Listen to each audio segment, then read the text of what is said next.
জাহান্নামীদেরকে জাহান্নামে নিক্ষেপ করার পর তারা আল্লাহর কাছে 3টি জিনিস চাইবে।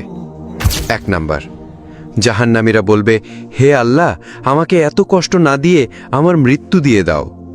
তখন আল্লাহ তাআলা বলবেন, হে বান্দা, জাহান্নামে কোনো মৃত্যু নেই।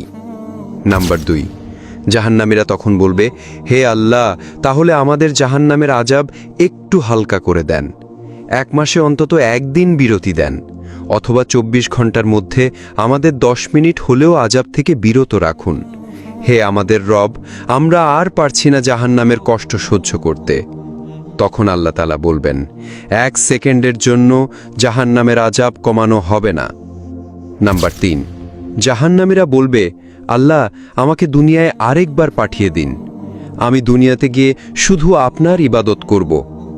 তখন আল্লাহ বলবেন, দুনিয়াতে আর ফেরত দেওয়া হবে না, আমি তোদের হায়াত দিয়েছিলাম কিন্তু তোরা আমল করিসনি, সুতরাং তোরা চিরকাল জাহান্নামে পড়ে থাক।